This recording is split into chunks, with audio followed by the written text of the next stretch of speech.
নমস্কার, আমি বনশ্রী সাহা। পজিটিভ বার্তার তরফ থেকে বিকাশ টক শোয়ের যে আয়োজন করা হয়েছে, তো সেখানে আজকে আমরা অতিথি হিসেবে পেয়ে গেছি আমাদের ম্যাডাম বর্ণালী ম্যাডামকে। তো আপনাকে স্বাগত। তো ম্যাডাম, আপনার কাছে প্রথমে কয়েকটি কোশ্চেন নিয়ে আসছি।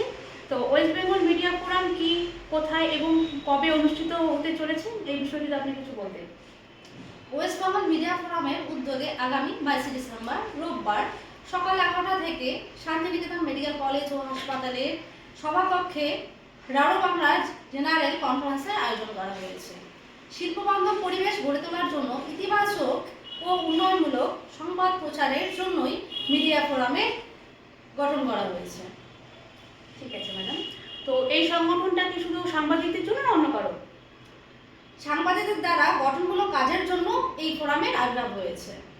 তবে উপদেষ্টা হিসাবে কিছু উদ্যোগপতি রয়েছে যারা এই ফোরামকে অনেক হেল্প করছে।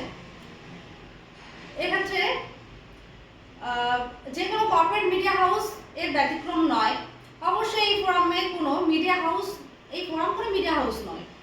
সাংবাদিককুল এক ছাতার তলায় আসার জন্যে এই মিডিয়া ফোরাম তৈরি করা হয়েছে। ঠিক আছে ম্যাডাম। তাহলে কি এই যে আমাদের যে ফর্মটা তৈরি করা হচ্ছে, তো এখানে কি মিথ্যা খবর পরিবেশন করা হবে? একদমই না, ভালো মন্দ মিলেই হচ্ছে সংবাদ। যে গঠনমূলক সমালোচনা বা তীব্র সমালোচনা খবর নিজেদের হাউসের জন্য করেন সেটা না, কারণ সকলেরই প্রত্যেকটা ফোরামেরই নিজস্ব হাউস পলিসি অনুযায়ী তারা খবর পরিবেশন করে থাকে, এটাই ব্যাপার। আচ্ছা, তাহলে ধরা যেতে পারে যে এই ফোরামটা আমাদের সবাইকে উপকার করবে। তো ধন্যবাদ ম্যাডাম আপনাকে। নমস্কার।